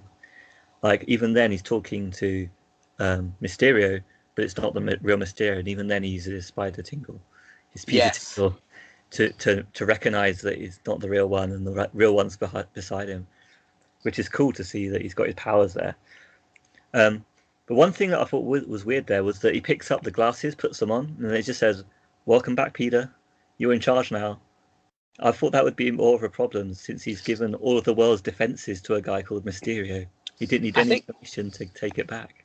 I think Tony Stark would have built it in a way that would allow him to hand over that technology to someone else. Example, Eric Banner, for example. He could have given it to him. He could have given it to Thor if the threat level was that sort of level. And then anytime it goes back to him, because he's the now owner of it, it would always reset, I think. I see a danger with that, though. Because if it belonged to Iron Man originally, what if someone can fake well enough being Iron Man? They just put on the glasses and they say, "Welcome back, Iron Man." It's not glasses. I'm sure there's a bit more to it. There must be like a retinal scan. It must do a DNA check. And then the only other person who might be able to overwrite it is his daughter, maybe. But I imagine those glasses are specific for him. Maybe he's got a set for her. Yeah. So this is like, he may have built 5 sets. So one for Happy Hogan, one for Pepper Potts, one for his daughter, one for Peter Parker. And then Peter has the ability to, because he'll become an Avenger, he can then pass that responsibility to someone else when the time comes. Like if he's in danger and he needs someone else to have that tech to help out. Yeah. And then obviously when it goes back to him, it'll just reset to be just him. Yeah. So what's your next information point? Because I've got the fake news, which is what you were coming up to next. And then it's just, so it's a happy ending. Everyone seems happy. Him and MJ are... him and MJ are just swinging around New York City. Before she swings around New York City, he swings around New York City, and then there's a bit where they go past a building, which I thought was Baxter Building at first, but it's not. And it says, I think he says something like, wait for what we have next or something. And it's got like a number 1, number 2, and a number 3, where they've wrote those words. And I think that could be a correlation to talk about phase 4, because this is bookending phase 3, the end of. Yeah. And a lot of people are speculating that that's their nod to what will potentially become Fantastic Four. Okay. So I always think of it, because of the way it's just 1, 2, 3. This is the end of our first 3 phases, and thank you, and wait for what we've got next. Phase 4. Okay, it's interesting. You've mentioned this to me, because I thought Endgame was going to be the end of phase 3. But you're saying this one is the absolute this is end because at the end of Endgame, while they destroy the threat and spoilers, they accomplished what they had to, and people died and things. In the real world, it was never addressed, the 5-year blimp. They never addressed what happened to these people, how life went on. And I think you almost needed that. You needed to be touched on at some point before another, because if you do Guardians as your next film, Guardians is in Cosmos, so they won't talk about the 5-year snap, and it might not affect aliens in the same way as it affects humans, where humans grow 5 years, while aliens might grow one every couple of years or something. So they won't age. Yeah. They won't need to talk about it basically now. Yes, and I think that's why you bookend it with. And also, it's your farewell to Iron Man as well in this. Yeah, still a farewell. So while Endgame happened, we had the funeral, but there was no kind of acknowledgement of that in the next thing. And I think this film takes the time to address the Spider-Man and Iron Man no longer being there, the 5-year explanation, and also it just therefore kind of completes the whole kind of Infinity Saga. And it kind of confirms that Spider-Man is now taken up the challenge of being Iron Man, being hopefully the leader of the Avengers at some point. I don't think he'll be leader. I think Captain Marvel. Yeah, new Captain Marvel. Oh, the new Captain America, I think, will lead. No, but Captain Marvel would still. Captain Marvel won't come back to lead. She will. She'll be the leader of the Avengers. What's the point of that? She'll just destroy everything easily. Make every film like nothing. It's too overpowered. Well, you're not going to have Falcon and Winter Soldier as your 2 leaders, one of 2. No, they're not leaders. They're not tactical enough. Yeah, I know. Well, they don't have the. Falcon will have to be. Plus, they don't know about different cosmos and different universes out there. It's Captain Marvel's job is to step in and become the Avenger. Marvel can do stuff with the Guardians of the Galaxy. She's out there. She's the first. She doesn't have to come back. She's going to be in charge of the Avengers going forward. That's how I see it. We'll see. I think they're going to be sensible and write her almost out of the series and just bring her back for odd moments, just so she can say, "Yeah, I'm busy off world," and that's all we'll ever see of her. No. But we have kind of skipped ahead to our future, because obviously we've got the very ending. So he's swinging along. That's that 1, 2, 3, which I thought was a cool little nod. And then him and MJ are just swinging around New York in the very first post-credit scene, and they seem happy. He drops her off in Times Square, and then he jumps onto a statue, but he's kind of high up. He's not on ground level. And then the news starts to play, and we get to see the latest. And basically, in this day and age, if the Daily Bugle was around, it wouldn't be a newspaper anymore. It would be an internet-based news medium, and that's what. They were never fake news. Daily Bugle is gospel. Yeah, but these days it is now. We're living in a different age. I know, we're living in fake news. And Joe Jonah Jameson, aka J.K. Simmons, is back, and he looks amazing. I'd never ever suspected that this was the cameo that was coming in this film. This huge. Oh, like I said, when we did our Spider-Man breakdown in the previous podcast, and I said J.K. Simmons, my favorite of all time, John Jonah Jameson, my favorite character. I loved him. I don't know how, but somehow bring him back, and they did just that. I don't know how they did it. I don't know what they did to get him to come and no longer be Commissioner Gordon, and bring him back in as John Jonah Jameson. It was amazing. I loved it. He came in, he read the news article, and he played the clip of Mysterio and Spider-Man. So the conversation they had on the bridge, Mysterio had cut it in such a way to make Spider-Man look like the villain in the whole thing. Yeah. And either he revealed... Mysterio did or his team did, but I'm guessing Mysterio's still alive by the looks of it. I think he is. I think he's a lot more smart than he leads out. And he cut it in a way where it would make Spider-Man be the villain. And anyone who's followed like the comic books, the cartoons, anything, Daily Bugle, John Jonah Jameson's always had an issue with Spider-Man, and he always paints him in the bad press anyway, regardless. True. Any damage you blame on Spider-Man, even if he's fighting a villain, it's Spider-Man's fault. Maybe those two were ganging up. He'll always say stuff like that. Maybe they were together on the whole thing. Maybe. And then he even reveals the identity of Spider-Man, and that's where the film ends at that point, where huge bombshell. So not only do you have the secret cameo of J.K. Simmons, you've now had the bombshell that the whole world knows who Peter Parker is. Which is kind of appropriate, because people always knew who Iron Man was in a way. Yeah, at the very end of the first film, he just said, "I am." He's set up as the new Stark, but he's going to be well known. Suddenly, he's pushed to the forefront. But and it's like, and he's public enemy number one now, right? Because the news fake news has made it out that he was the villain with stuff that's kind of current, like you said earlier, where there's a lot of fake news out there. There's something called deep fakes, where you could put someone's face. I watched Harry Potter with Nicolas Cage playing all the actors. It's amazing. Stuff like that happens in the real world now. So this is so current, and they're on point when they put all of that out there. And I was like, this is amazing that they pulled it off, and it is fake news. But they also revealed his identity, which was really, really unexpected, but really cool. The good thing about that is that they've kind of got rid of all of that element that older Spider-Mans would have sort of maybe toyed with for too long, that way he has to keep his secret identity and he's in school all the time. So maybe they're just trying to do away with that very quickly as well, where straight away he'll have to actually step up to superhero stuff. Yeah. Because like they try to miss out on this whole origin story stuff as well, which I think was smart. So yeah, I think it might be a good thing with Spider-Man. It might do, but for a while he's going to be public enemy number one until he can kind of prove himself. But going back to school is going to be really difficult. Yeah, he won't be able to do that. With Iron Man doing that, he's a grown man. He doesn't have to go to school. If he doesn't want to go to work, he doesn't have to see Tony Stark.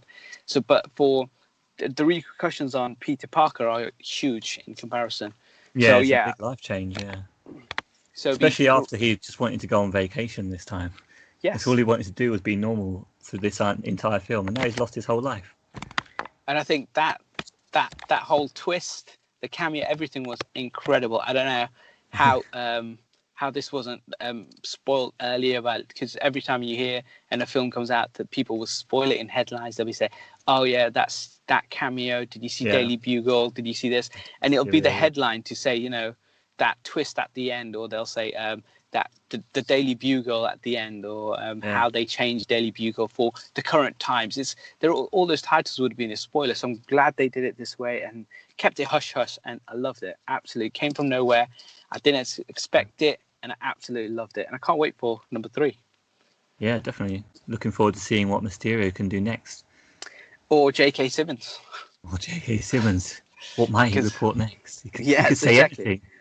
Of course he can. Well, he's got the footage, though. The way it's cut and the way the footage looks, it does make Spider-Man seem like he's the villain in all of this. Yeah, definitely.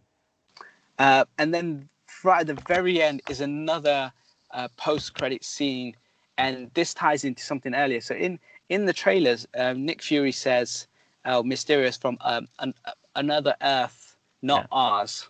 But in the film, he says, he's from another Earth, just not yours. Yeah. Now, it turns out that Nick Fury in the whole film was Talon from Captain Marvel. Talons. But he's the Skrull. Basically. And Nick Fury and Hill have just been chilling on a spaceship somewhere this whole time. And this explains how Nick Fury was able... this Nick Fury that was on planet Earth at that time was easily tricked by Mysterio and all that tech to making him think there's this threat and Mysterio's the good guy. And that conversation that he has with Peter Parker, I think a lot of people watch the film again to try and pick up on the elements where that's not really Nick Fury. Nick Fury wouldn't say that. Nick Fury wouldn't act like that. Yeah, it's that one line that really did it for me, because when I watched the trailer, I'm thinking, yeah, they're right. He's from alternative, not ours. And then in the film, he says, not yours. Ooh, I think they played it really well. I'm sure there's other subtle hints throughout the film. If someone was really looking for it, they may have picked up on the twist. But I was just glad to watch the whole film and start to end, and then just enjoy the nice twist at the end. Yeah, I mean, it does explain in some ways, but in other ways, it was just like it's the same story, because Nick Fury was on. If it was the real Nick Fury saying, "Oh, the Avengers are busy," and it turns out that it wasn't the real Nick Fury, but the real Nick Fury is out on a space station, and all the Avengers still were busy. So it doesn't really make much difference to the story. But obviously now we know that the Avengers are out there ready to do their job again. Cosmic. And this was just kind of a little blip, so to speak. I think what's happened here is Nick Fury knows that he needs Spider-Man. He wants to step up, but he's busy elsewhere, and so he sends a representative. Yeah. And it turns out that representative was easily tricked by Mysterio, obviously. Yeah, which is embarrassing because they were shape changers. Yeah, and he didn't pick up on any of that, and he just kind of let it play out. But it's good to see how they can kind of bring things in from the other universe as well. So the Skrulls from the Captain Marvel stuff, you had the bits from the Iron Man and Civil War. So it still has the MCU stamp all over this. Yeah, it's and still big. I think also with this Skrulls revelation, I think he says something about, I think Nick Fury as the Skrull says something about Skrulls infiltrating something in the film as well. I can't remember it now. So it does have the implications that there could be sleeper agents elsewhere. Yeah. So there and could that's be what this is what that opens up, I think. I think it's a bigger twist. Marvel. It could be, you know, a Skrull could be anyone. It could be, I always thought Hawkeye was a Skrull. But it turned out it's just a Ronin. But yeah, you can have anyone. It could be. Mary Jane could be the Skrull. She could be. He doesn't know. That whole movie. That totally changes the kissing scene at the end. Well, not really. If he's in love with someone, he's in love with someone. It doesn't matter if he's a Skrull or not. True. You can't be Skrullist. Yes, this is the modern age we live in. People need to be more open. Exactly. Definitely. But okay. So those two massive twists, I loved them. Excellent. Are we going to do? Before we go on to any more review stuff, then I did tell you before we started that I had a game set up for you. Yes. Okay, so Iron Man is dead. Yes. Captain America is dead. Yeah, these are celebrities. He's an old man. He's not dead. Okay, yeah, he's an old man, but he's gone off to die. So celebrity death related, but also fake news related. Okay. So I've gone to the Snopes.com, which never heard of this, but yeah. It basically tells people when there's fake news going on, so they know. Okay. And they've got a list of 13 celebrity deaths that weren't real. They were fake deaths. Okay. So there's people that have been reported as dead, and people have believed it, and then they found out they're still alive. And they're all still alive now, 13 of them. Oh, they're still alive today, okay. 12, I think, 12 of them are definitely actors, so hopefully you'll be able to get some of them. And I was just wondering if you'd be able to name any of them. Fake deaths. Wow, so someone who's been announced dead by fake news, but really he or she is alive. Over 10 years or so. It's really just, it's quite spread out. But yeah. Can you name any? I want to say Britney Spears was once, but she's not an actress. She was in Crossroads. Oh, well, she's not on their list anyway. She's not on their list. David Bowie? No, he's really dead. Okay, so yeah, but there was a time that they announced he was dead. Okay, well, he's not on this list. Okay, any clues on any of them? Because this is like a needle in a haystack. This is a good one, though. One of them likes to play God. Literally. Oh, Morgan Freeman. Yeah, Morgan Freeman. What, they thought he was dead? People tried to fake his death. Yeah. Wow. With rumors. Another one is a famous pirate. Jack Sparrow. So that's Yeah. Johnny Depp. Yeah, Johnny Depp is on this list. Fake death. Wow, pronounced it. Nicolas Cage, is he on the list? Because he does crazy stuff.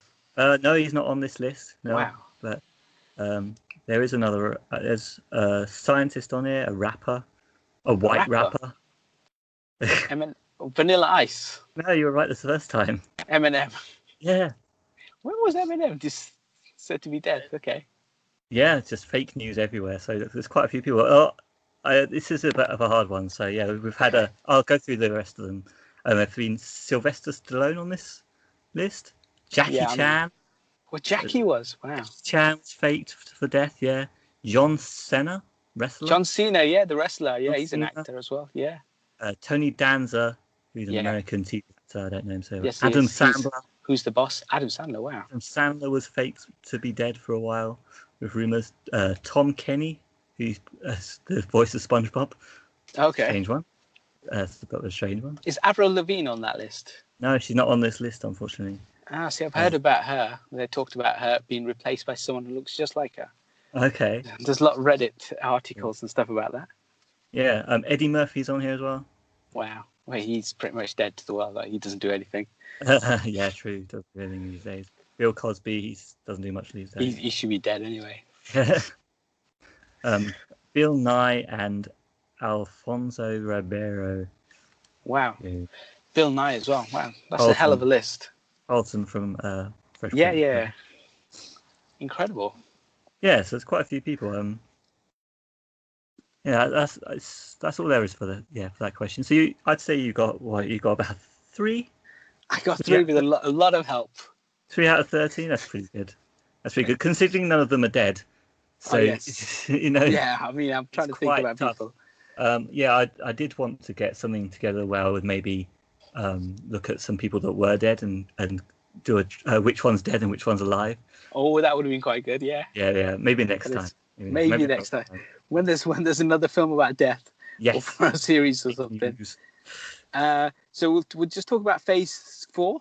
Should we talk about Phase 4? So Phase 1 and Phase 2 obviously ended with 6 films each.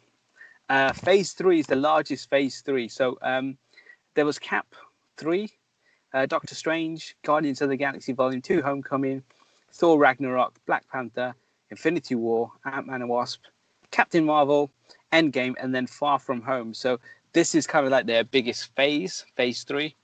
For Phase 4, what's been announced so far is the Black Widow film.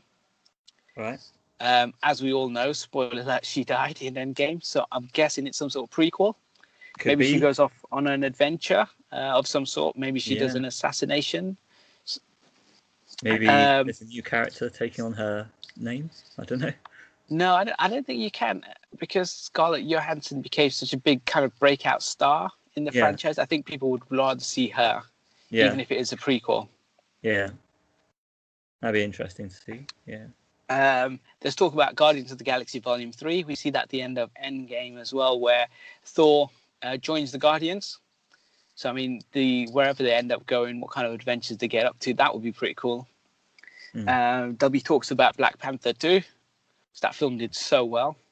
Yeah. Thor 4, because Chris Hemsworth thinks he's just got infinite films in him. And Captain Marvel 2, because Captain Marvel just came out this year. Sure, that's going to be announced soon. I don't know about Ant-Man 3, because I don't know how well those films do. I mean, they're good, fun films, but they're not they're like tier 2. They Marvel need to raise films. the stakes a bit and they need to be tier 1. And Ant-Man and the Wasp, while it was a good film, I think the trailer showed all the action set pieces. Him becoming Giant Man, the cars turning small and becoming big.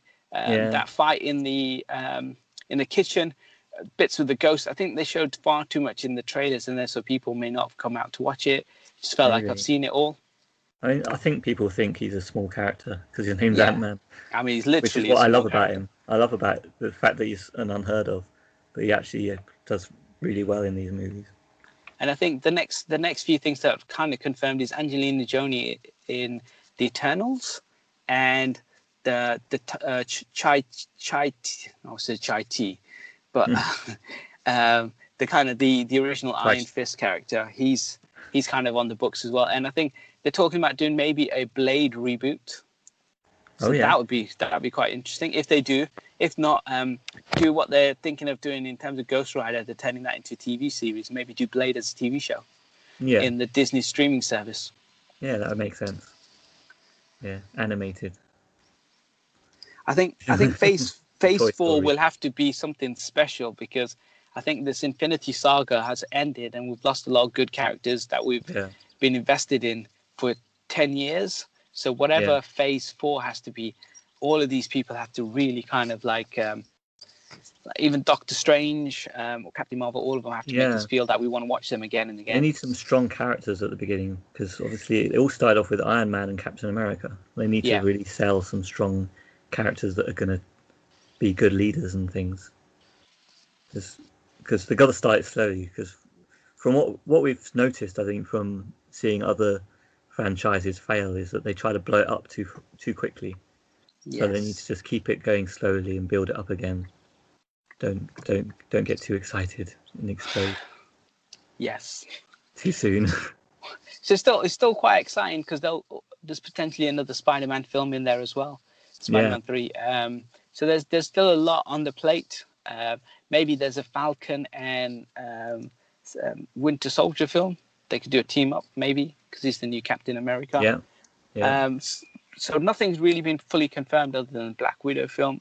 Deadpool could get involved a bit more. Yeah, I mean, they could somehow introduce the Fox characters back into here. So, you know, Magneto, Professor Charles Xavier, all of them are there. Bring X-Men in, You've got the mutants, maybe a new Wolverine.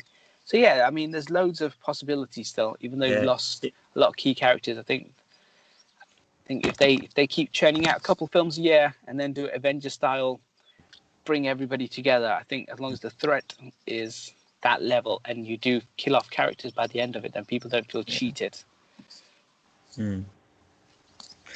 So we've had a review at the beginning. That's not a non-spoiler. Do we want to do any more review of the overall film now we're on spoiler territory? I think it's the same. I don't think. I think it's as good as we said before. It's not changed in any way. Was good, basically. That's the only other thing. The twists were amazing. Yeah, both twists were really good at the end. Yeah. I really did expect to be going to another world, but then finding out that we're just going to stay on this world probably, and then finding out that it was all an illusion. Yes, it was good. All tricked me. So should we go on to our next segment? Okay, let's do it. Where we do My Guy quick reviews. So here we talk about things that we've seen, played, read, anything like that. So things that we've been up to for the last week or so, a couple of weeks, whatever it is. So we watched Spider-Man, obviously. I watched this Adam Sandler film starring Jennifer Aniston, Gemma Arterton, Luke Evans. It's also got this. Do I have to guess it? Because I won't. No, you won't. I think it's called Murder Mystery. It's a Netflix film. Okay. So this film came out and Netflix announced it was huge. Like loads of people watched it. It's this big film, critically panned as always because it's an Adam Sandler film. So I sat and I watched it. It's fine. It's about as good as all Adam Sandler films, but there are some funny bits in it. Not loads. There are some. So there's enough to kind of like just keep me watching. I think I worked out one of the things to go with the murder mystery. Okay. But there's a couple of surprises in there, I guess. But yeah, it's a good because it's a Netflix film, so you know the bar isn't that high. And if you have Netflix and you're literally bored and you've got an hour and a half to kill, watch it. If you've got literally anything else to watch, put that above this. That's your rating then. Is that a 1 star? Rating. Yeah, 1 star. Yeah. Okay, good. I've been watching more, as much as I hate to say, I've been watching more Big Little Lies. Okay. This show that everyone seems to love. It's got this incredible star cast and it's super boring for me. The first one happens as a murder mystery. We find out what happens.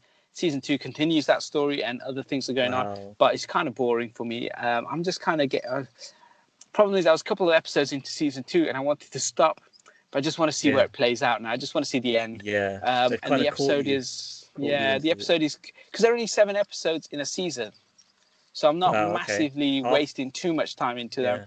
But I can watch enough to talk bad about it, if that helps. And talk shit about it. But it's an incredible star cast. The acting is great. It's just, for me, it's pretty boring. It's a boring kind of show. Not much is going on. And I've been watching a lot of the Cricket World Cup. It's the semi-finals this week. The finals on the weekend. I watched a lot of the Women's World Cup. Lionesses did us proud.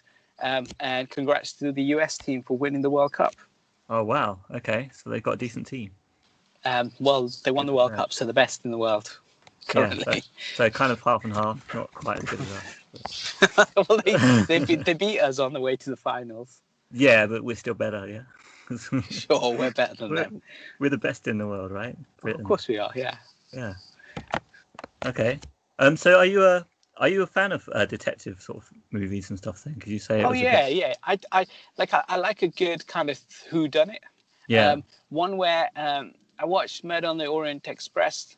I didn't like it because I like to watch a murder mystery where there are elements in the film. If you watch a second time, you can see, oh yeah, that's why it was this person. And I think Brian De Palma did it really well in the first Mission Impossible, where you find out it's, spoiler alert for a film that came out in 96 or 2000 or whatever it was. John Lithgow was the killer behind it, but there's enough in there because there's a John Reno bit where he stabs the woman and Tom Cruise gets the knife in his hand as he sees the weapon. But later on in the film, John Reno drops a knife that is similar to that. Now, if you're watching the film and you're picking up on clues, you can work it out. Yeah. And I don't like Murder on the Orient Express because there's no clues to kind of work out what it is. It's just like, I'm going to present to you what happened. Yeah, sometimes I like a good murder mystery. I think the Adam Sandler film actually did that quite well. It was evident that you knew who the villain was or the killer was. Yeah. You could work it out. Just this whole car chase at the end was pointless. But yeah, I do like those kind of films. I'm still into them. Okay, good. I ask you because I'm going to talk about Detroit Become Human in a minute. But I'll start with my movies. I watched Midsommar after I watched Spider-Man. Oh, yes. The guy from Hereditary. So yeah, Midsommar is about... from the trailer, it's about going to a weird, otherworldly sort of cult festival, where it never goes dark. But the actual film is more based in reality. It's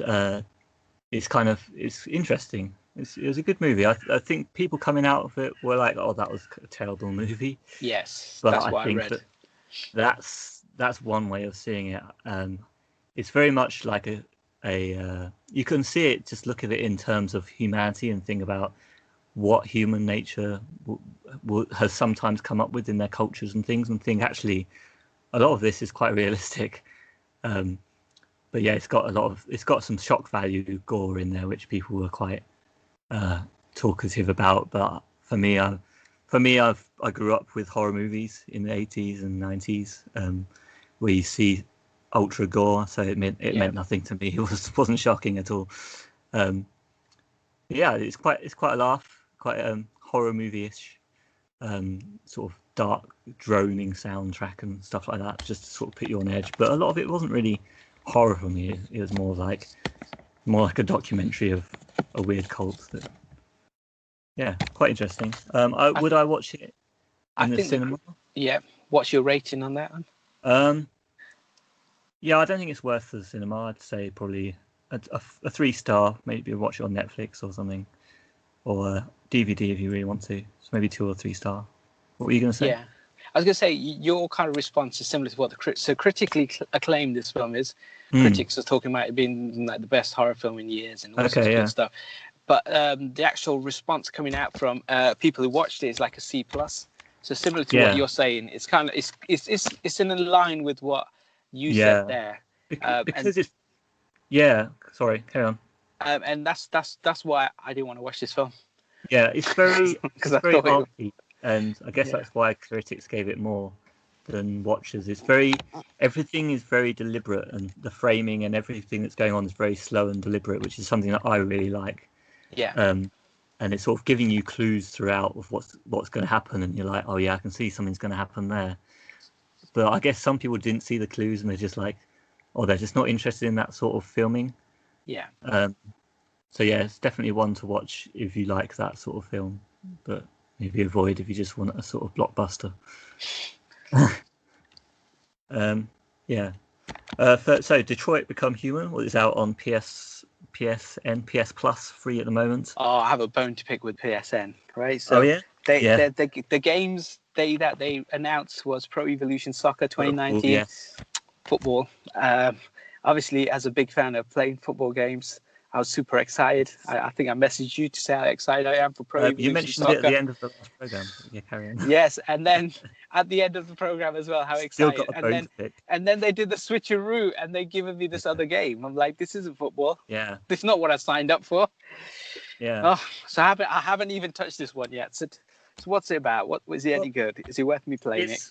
Can I kick a ball? No. But if you like murder mysteries, this isn't exactly a murder mystery, but you go back to Heavy Rain, because Heavy Rain came with it. And that's definitely a murder mystery with some twists and stuff. So they're both, and also there's another film called Beyond Two Souls in between there. Yeah. But these two, so all of those three games are basically storytelling games. They're based very much on a story, and they're leading you through it with button prompts, and you can change the story a little bit by doing different things, making different choices. And yeah, the first, so Heavy Rain and this one both put you sometimes in the role of an investigator, where you've got this high-tech stuff, so you can look through sort of evidence and things and piece things together. So this might be something that you like, but at the same time, this one was a bit slower, I think, than Heavy Rain. So this particular story is about a future now, about cyborgs being around, and they're enslaved to humans, and they're sort of starting to break their rules, where they're sort of enclosed by sort of the rules of their makers, sort of thing. So that's the interesting story, but I think it's a bit dragging near the beginning. So I think you might want to try, if you want to try this sort of game, it's worth trying Heavy Rain first, because I don't think they really used they could have done a bit more with the controls, because what I found with this game is that the fact you have very limited things you can go to do is very good for storytelling. And it's very good for that story of being a cyborg where you have only got those options. So they kind of go to really, really well together, but they didn't really utilize it for you breaking out of it only in a small bit. So I think they could have done more with gameplay, but still, it's a moving story. You get time to attach yourself to the characters, and there's three different characters. I think people will connect with different characters depending on who they are, but definitely I found one that I connected with and felt sad for. So the one you killed off. So they're quite effective. Yeah. I failed. Once they died, you were like, "Oh, I feel for that character now." No, the one that I felt for did live, but another one I managed to kill right near the end just by missing a button prompt, which is a bit annoying. But the games aren't that long either in some way, because you're not really on complete free roam. You're just sort of going through a story. But yeah, that's Detroit Become Human. It could have done more with what it has, really. We both played Horizon Chase Turbo, which is also on PS. I just played it because I was waiting for Detroit to download. I played it because I didn't want to play Detroit because it wasn't Pro Evolution Soccer. It's a racing game. The basics of it. You start off always in position 20th, and you work your way up the grid. And the more races you win, the more power upgrades and better cars you can buy. And there's various races throughout the globe. Yeah, and it's called Horizon Chase Turbo. So you think it's kind of like a throwback to older games where you'd be chasing the horizon, but you're actually doing laps, which disappoints me because you don't get to chase the horizon. It just goes in a circle around you. Just go round and round, yeah. But I kind of got stuck a little bit. I didn't want to try too hard because I wasn't too invested in the game. So yeah, I didn't get so far. Which is basically I finally played Sonic Mania as well. which we were talking about before. It was on PS Plus. Yep. And I got the same with that. I got so far, and then there was suddenly a bit that jumped up in its difficulty, and I was like, I can't really be asked to play this over and over again just to beat this one boss. So I kind of quit on that as well. So you rage quit. Yeah, well, I had like 7 lives or something by then, but I knew I was just going to lose them all, and then I was going to have to continue with 3 lives, and I was like, oh, I don't think I'll bother continuing, because it's just because they didn't have a decent sort of slide of difficulty. They just suddenly bumped it up where you suddenly needed quite a lot of good timing and stuff to kill a boss, so without dying. So yeah, I gave up on that one. Another thing I've watched recently was Click. You know, if you ever watched the Adam Sandler film? No. Have you ever watched BBC News Click? No. It's a technology show. Ah, okay. It's really good. I used to watch it quite a lot. It showcases future technology. Yeah. And sort of new stuff that's going on. Tony Stark. Yeah. This one had driverless cars and stuff going on. There's Arizona. Cool. Apparently has all the laws allowing that sort of thing. So there's actually loads of self-driving taxis and things around that city already, which is kind of incredible. Wow. But the reason this one was interesting was it was its 1000th episode, and they tried to do an interactive version of it as well. So I was watching it for that. Obviously, it's not quite as good as Bandersnatch because it's just the show sort of giving you a bit more choice on what you do. Yeah. But also, there's Ian Livingstone interview at the end, which I was interested in because he's the writer of many of the game books, which I've mentioned before, interactive fiction, actual books where you can interact and change your path and things. So yeah, that's real book with words. Yeah, I like books with pictures. They've got pictures too. They're great. Every 4 or 5 pages or so, they have a nice picture on there by really good artists as well. The actual books. The newer ones. Be interested. Yeah, definitely. The newer releases have kind of crummy looking pictures. Most recent outings, so go for older ones. But if you like, you might like the internals. I don't know. So yeah, that's what I've been doing this week. And also, the last, I saw a trailer again that I keep forgetting to mention. So this is for upcoming things, though. So this is the next segment. Yep. So, and now we talk MyGuy Previews. Preview what we're going to be doing next. Yeah. And you saw a trailer. Once Upon a Time in Hollywood keeps on coming up. The Quentin Tarantino film. Yes. Yeah, Tarantino movie. So with Brad Pitt. Yeah. And Leonardo DiCaprio machine. Yeah. I mean, this film is best looking people in Hollywood. You always get best people, Quentin Tarantino. I mean, yeah. Even when he had Pulp Fiction and Reservoir Dogs, I mean, they all look good in suits in Reservoir Dogs. Those suits were amazing. For his first movie, they were quite some good stars there as well. Yeah. They're sort of lower grade stars, but really good actors. Well, Harvey Keitel was in there, right? It's like James Marsden. You had himself. Yeah, it was still a good star cast, but you're right. And they all rocked that suit. Man, they look amazing. And cult classic straight away as well. So. Oh yeah. And then he upped it with like Pulp Fiction, which was even better. And John Travolta, and of course Nick Fury, and Harvey Keitel again, and Bruce Willis, Michael Duncan Clark. Yeah. So you saw a trailer. Is that a film that you're watching next? Seen it a few times. As soon as it's out, I will be going to see it. Yeah, Once Upon a Time in Hollywood. So it's based on Hollywood and a guy and his stunt man sort of being friends, I think.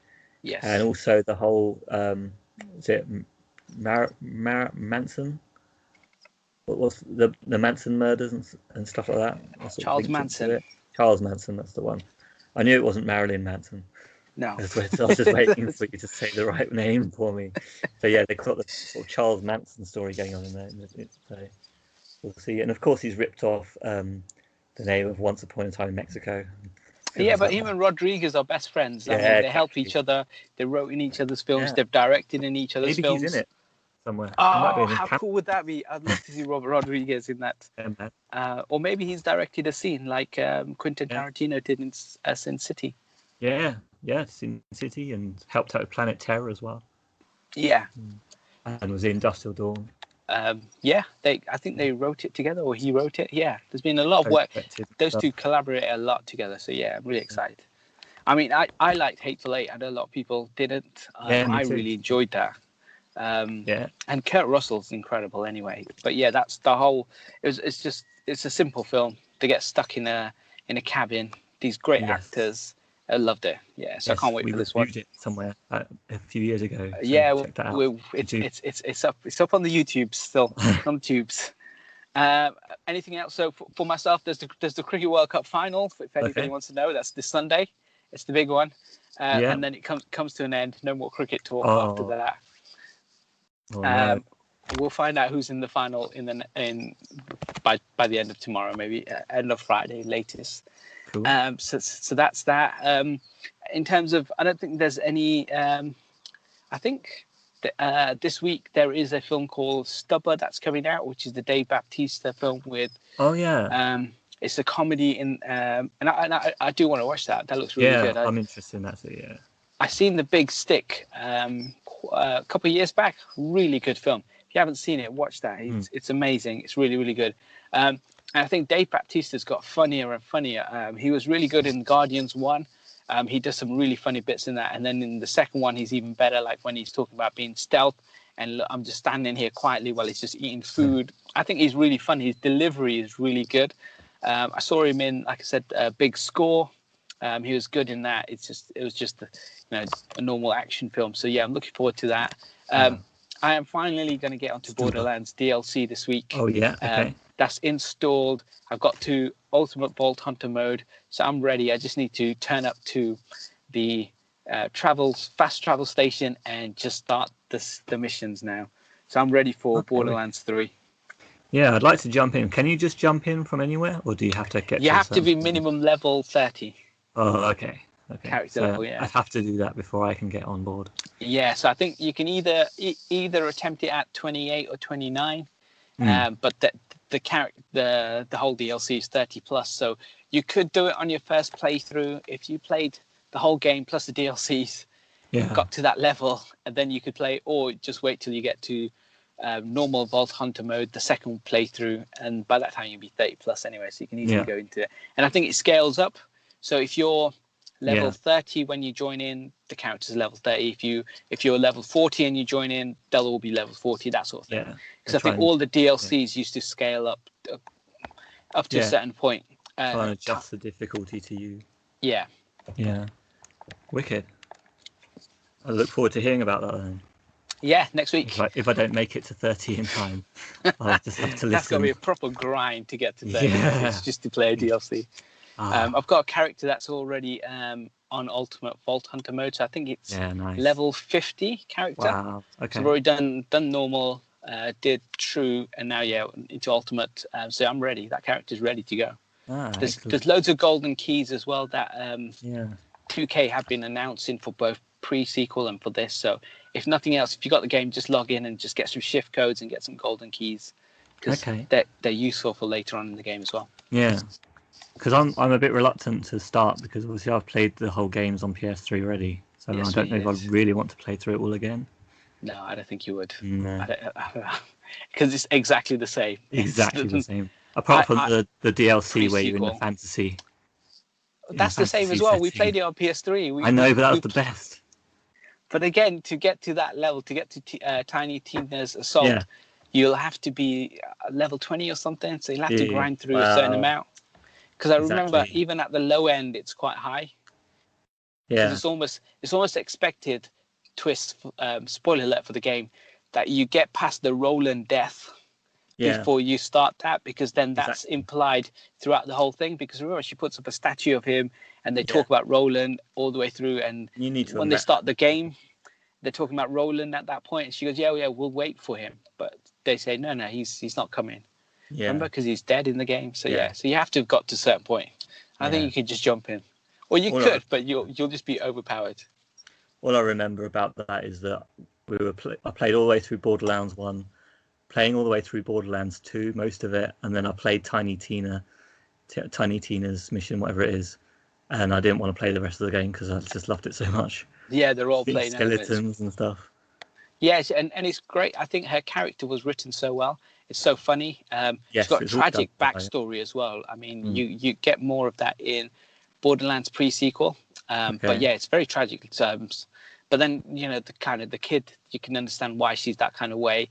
She's still fun. She's a kid, and she likes explosives, and she likes killing things and stuff like that. She's a bit, it's just because of childhood. But yeah, it's a great DLC. It's a fun. And it's a fun DLC. It's just fun because when they're all kind of playing, they're all rolling the dice, and they're all having banter between them. Yeah, it's really good. Yeah, very good. Brilliant. That comes to the end to our podcast. We are on iTunes, Spotify, all that good stuff. We have a MyGuy Reviews at Gmail. You can contact us on MyGuy Reviews Twitter. We've got an Instagram handle, MyGuy Reviews. Hit us up with your likes, your comments. Hit 5-star, and then actually in the comments tell us how we can improve. Tell a friend. Download the podcast on their phone. Don't even tell them. Let them listen to it. Tell them, you know, hey, this is this new thing I'm checking out. Any comments and all kind of like feedback is appreciated, and 5 stars on anything is great. Yeah, and suggestions and stuff. Yeah, just keep suggestions coming in for topics so we can pick from them and talk about your things as well as ours. Yeah, brilliant. Thanks. Bye. Bye.